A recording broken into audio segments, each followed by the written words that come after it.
Taif के incident में last time मैंने आप लोगों को रसूलुल्लाह सल्लल्लाहु अलैहि वसल्लम की वो दुआ समझाई थी, ठीक है। और इस दुआ में फ़िलॉसफ़ी ऑफ दुआ है कि दुआ मांगनी कैसे चाहिए और अल्लाह कौन है, ये आपको अंदाज़ा होगा इस दुआ से, ठीक है।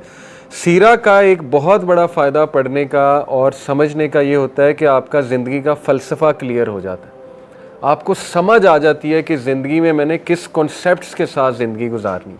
और ये बहुत बड़ी बात है, बहुत बड़ी बात है। देखें, एक अच्छे एजुकेशन सिस्टम का मकसद भी ये होता है कि हमें ज़िंदा रहने और जीना सिखाए, ये नहीं कि बस हमें पैसे कमाना सिखाए, वो तो एक बहुत ही उसका माइनर सा बेनिफिट है। असल एजुकेशन सिस्टम का बेनिफिट ये होता है और मकसद होता है कि भाई हमें चैलेंजेस से हमने कैसे गुजरना है, हमने ज़िंदगी में मुख्तलिफ सिचुएशंस में कैसे डील करना है वगैरह वगैरह। तो ये सीरा अल्लाह के नबी सल्लल्लाहु अलैहि वसल्लम के बारे में अल्लाह ने ख़ुद कहा कि तुम्हारे नबी में तुम्हारे लिए बेहतरीन मिसाल है, हर तरह की बेहतरीन मिसाल है। ओके, ये दुआ मैं दोबारा बताता हूँ, कुछ चेहरे नए नज़र आ रहे हैं।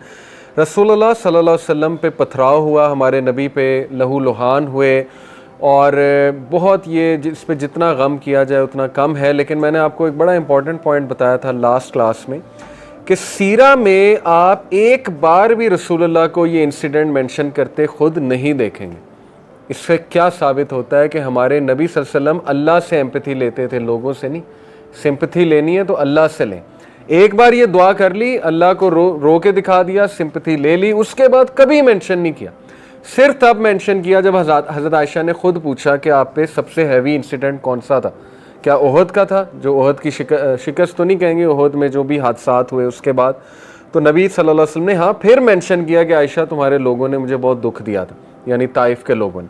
लेकिन तब भी कोई ऐसा सेंटेंस नहीं कहा जिससे सिंपैथी लेना जो है वो वाजे हो रहा हो। इसमें बड़ा इंपॉर्टेंट पॉइंट है कि देखें, मुसलमान स्ट्रांग होता है, सिंपैथी अल्लाह से लेनी है हमने। होता क्या है, लोगों से आप बहुत सिंपैथी लेंगे ना, एक टाइम आएगा लोग आपके बारे में माइंड में रख लेंगे यार ये तो वीक सा है, एम ही है, ठीक है ना। ऑल्दो अच्छे लोगों से शेयर करना कोई हर्ज नहीं, सिंसियर लोग होते हैं, अच्छे लोग होते हैं। लेकिन अगर आपने ट्रूली स्ट्रांग बनना है, अल्लाह के आगे रोएं। तो खैर, ये जो दुआ है इस पर गौर करें। O Allah, to you I complain of my weakness of strength and my helplessness and loneliness before man. Allah, मैं आपसे शिकायत करता हूँ। सबसे पहली बात कि इतना अल्लाह के साथ एफिलिएशन, इतना क्लोज रिलेशन, इतना भरोसा, इतना कॉन्फिडेंस कि अल्लाह को अपना दिल खोल के दे दिया। शिकायत दो तरह की होती है, इस दुआ से ये भी साबित होता है, ठीक है। जैसे हज़रत याकूब ने सूरह यूसुफ में आता है, इन्नमा अश्कू बस्सी व हुज़्नी इल्लल्लाह, बेशक मैं अपनी शिकायत, अपना शिकवा किससे करता हूँ? अल्लाह से। शिकायत ये जो पहली वाली है ना, ये तो जायज़ है। ये कौन सी वाली शिकायत है? और ये एसेंस ऑफ तौहीद है एक्चुअली, ठीक है, कि आप कंप्लेन करते हैं अल्लाह ताला से कि अल्लाह मैं बेबस हो चुका हूँ और आपकी मर्सी, आपकी हेल्प के बगैर मैं कुछ भी नहीं। और इसमें पता है कौन सा वाला एलिमेंट है? अब देखें, रसूलुल्लाह सल्लल्लाहु अलैहि वसल्लम की सारी दुआ जब मैं आपको सुनाऊंगा, उसका क्रक्स ये है कि अल्लाह के नबी सल्लल्लाहु अलैहि वसल्लम इसलिए नहीं रो रहे थे कि उन पर बहुत ज़्यादा वो हुआ था जुल्म।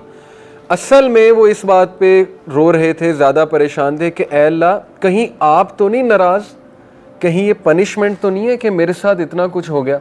ये असल में उसका जो है ना माखज़ है। यानी आप सोचें किस लेवल पे अल्लाह के नबी सल्लल्लाहु अलैहि वसल्लम का विज़न और अल्लाह से ताल्लुक़ था कि अल्लाह ये हुआ है मेरे साथ तो मुझे समझ नहीं लग रही, कहीं आपकी नाराज़गी तो नहीं है, कहीं मुझसे कोई ख़ता तो नहीं हो गई, मुझसे कोई गलती तो नहीं हो गई। इस तरह की बात करना, ठीक है ना, और अल्लाह के सामने दिल खोल देना, ये तो एसेंस ऑफ तौहीद है। और इस तरह की शिकायत जो है वो जायज़ है। इसको शिकायत कह लें या कह लें कि अपना दिल खोल के बयान करना, ठीक है ना। दूसरी शिकायत जो है वो है अल्लाह की कदर और अल्लाह की डिक्री को रिजेक्ट कर देना, एक्सेप्ट ना करना। और ज़्यादातर लोग जो है वो इसका शिकार हो जाते हैं कि जब उनके साथ कोई खुदा ना खास्ता, अल्लाह ना करे, कोई ऐसा हादसा हो जाए, कोई ऐसी चीज़ आ जाए जो उन्होंने एक्सपेक्ट भी नहीं की हुई थी, तो वो बजाय के अल्लाह के आगे रोने के या अल्लाह से मदद तलब करने के, वो फ़ौरन ये कहते हैं कि ये हुआ क्यों इन द फर्स्ट प्लेस। और वो कहते कहते फिर इस लेवल पे पहुंच जाते हैं जो अल्लाह माफ़ करे, इब्लीस ने अल्लाह को कहा था कि अल्लाह तूने मुझे गुमराह किया। ये इब्लीस के अल्फाज हैं कुरान में कि बेशक since you have led me ashtray, इसलिए अब मैं इन ह्यूमन बींग्स को नहीं छोड़ूंगा। उसने ब्लेम किसको किया? अल्लाह को। तो खुदा ना खास्ता कहीं हम इस शिकवे का शिकार ना हो जाए कि हम अल्लाह को ब्लेम करने लगें, नाउज़ुबिल्लाह। कि ये अल्लाह की वजह, अल्लाह ने क्यों मेरे साथ ऐसे किया, ठीक है ना।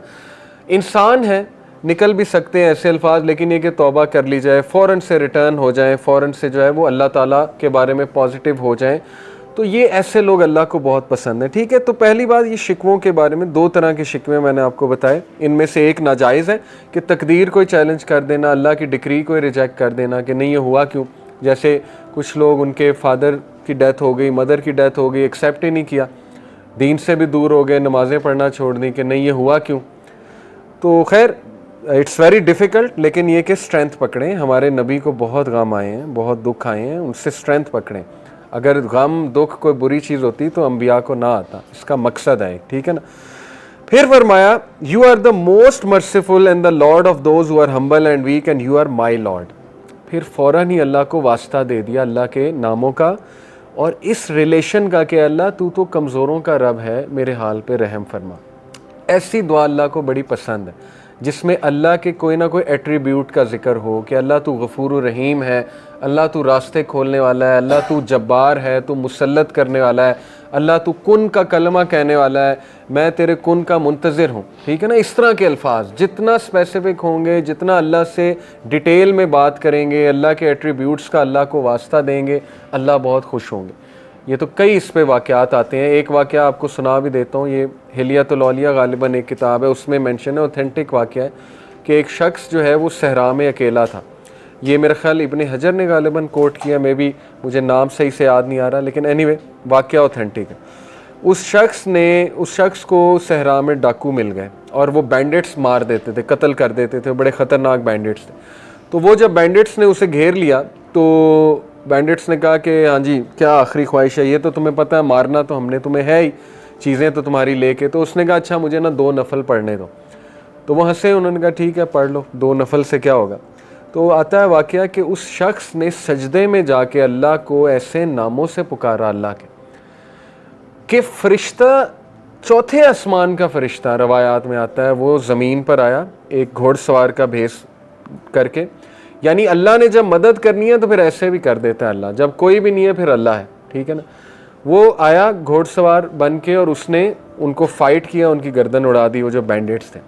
उस शख्स ने पूछा तू कहाँ से आया, तो उसने पूरा बताया कि मैं चौथे आसमान का फ़रिश्ता हूँ। जब अल्लाह को तीसरी बार तुमने इस तरह से पुकारा, बार बार पुकारा था, जब सजदे में तीसरी बार तुमने अल्लाह को उसके नामों के वास्ते दिए तो सारे फरिश्तों ने दौड़ लगा दी कि इसकी मदद के लिए हम जाएंगे। यानी अल्लाह ने अलाउ कर दिया कि अब कौन जाता है, सब ने रेस लगा दी। तो कहता है कि मैं सबसे पहले जीत गया तो मैं आ गया। अब ये वाक़े से भी क्या साबित होता है कि अल्लाह के एट्रीब्यूट से अल्लाह को पुकारा जाए, ठीक है, जैसे यहाँ पे वास्ता दिया हुआ है। फिर अगेन शिकवा है, शिकायत है, शिकवा नहीं कहेंगे, एक इस सेंस की शिकायत है कि अल्लाह पे भरोसा बहुत है, ठीक है ना, अल्लाह पे मान बहुत है। इसलिए ये अल्फाज हैं कि to whom do you leave me with, Allah किसके हवाले करता है मुझे, किसके लिए जो है वो मुझे मैं वीक हो गया हूँ। To somebody who is a stranger that will treat me harshly और to a close relative whom you have given ultimate power over me। Allah क्या तू मुझे उनके हवाले करता है जो स्ट्रेंजर्स हैं, या तू मुझे उनके हवाले करता है जो रिलेटिव मुझसे स्ट्रॉन्गर है। यानी अबू लहब की तरफ इशारा है, क्योंकि अब वो चीफ़ है बनु हाशिम का और वो तो नहीं रसूलुल्लाह सल्लल्लाहु अलैहि वसल्लम को एंटर होने देगा मक्का में। तो देखें ये बात भी कर दी, अल्लाह से कुछ नहीं छुपाया कि अल्लाह क्या आप मुझे इनके हवाले कर देंगे। तो देन अगेन ये वो पहले वाला शिकवा है जो किया जा सकता है, पहले वाली आप कह लें शिकायत है जो अल्लाह ताला पे मान की वजह से होती है। फिर फरमाया as long as you are not angry with me then nothing else matters. Again Allah को ये फरमा दिया कि अल्लाह जब तक तू राज़ी है मेरे रब तो कुछ भी नहीं मैटर करता। यहाँ से साबित होता है कि ये दुआ का क्रक्स ये है कि अल्लाह ये सब कुछ जो मेरे साथ हो रहा है तो क्या ऐसा तो नहीं कि आप मुझसे नाराज़ हो गए। ये है असल में क्रक्स, ठीक है ना। यानी इतनी ह्यूमिलिटी अपनी ज़िंदगी में ह्यूमिलिटी लेकर आए। हम लोग फजर की नमाज़ मिस कर देते हैं, फ़र्क ही कोई नहीं पड़ता, ना इस्तग़फ़ार की, ना अल्लाह से रुजू किया अल्लाह माफ़ कर दे आज फजर की नमाज़ निकल गई, कोई रिग्रेट ही नहीं है, ठीक है ना। अंबिया का लेवल देखें, हज़रत नूह ने कितने साल दावा किया, 950 साल, दिन रात लगे रहे, लोगों ने रिजेक्ट किया, सूरह नूह पढ़ लें, सूरह नूह में उनके अल्फाज हैं बेबसी के, हज़रत नूह के, कि अल्लाह मैंने इन्हें रात को बुलाया, दिन को बुलाया, मैंने इन्हें पीछे से बुलाया, आगे से बुलाया, कोई स्ट्रेटजी नहीं छोड़ी मैंने, लेकिन ये अपनी कानों में उंगलियां दे लेते हैं, ये अपने जो है वो लिबास को यूँ ऊपर ले आते हैं मॉक करने के लिए कि हम नहीं सुन रहे। तो सारी बातें करके, ये भी एक शिकायत का अंदाज़ है इन अ वेरी क्यूट सेंस कि अल्लाह मैंने सब किया है, देख लें इन लोगों ने मुझे ऐसे ट्रीट किया है, सब बातें कह के पता है क्या कहते हैं हज़रत नूह, कि अल्लाह मुझे माफ़ कर दे, मेरे माँ बाप को माफ़ कर दे, और अगर मुझसे कोई गलती हुई है तो वो उसका जो है वो मुझे पकड़ ना कीजिए। ये ह्यूमिलिटी होती है। तो इसलिए अपने अंदर ह्यूमिलिटी लेकर आएँ, ठीक है ना। बहुत कोई अच्छा काम किया है तो इसी डर में रहें कि पता नहीं एक्सेप्ट होता है कि नहीं होता। अल्लाह से इस्तग़फ़ार करना, अल्लाह को खशियत वाले लोग पसंद हैं, और खशियत जितनी आप खशियत ना लानी पड़ती है, लिटरली खशियत। मैंने यहाँ तक उलमा से सुना है कि अगर आपको रोना नहीं आ रहा, आप एक्टिंग करना शुरू कर दो किसी बात पे रोने पे, अल्लाह की कोई बात सुनिए, क्या होगा कि खशियत आहिस्ता आहिस्ता इंशाल्लाह आपकी आदत बन जाएगी, वो आती जाएगी आप में। तो ये ऐसे लोग अल्लाह को बहुत पसंद हैं जो हर क्रेडिट अल्लाह को दें, अल्लाह ताला के आगे झुक जाएं, अल्लाह ताला से माफ़ी तलब करें वगैरह वगैरह।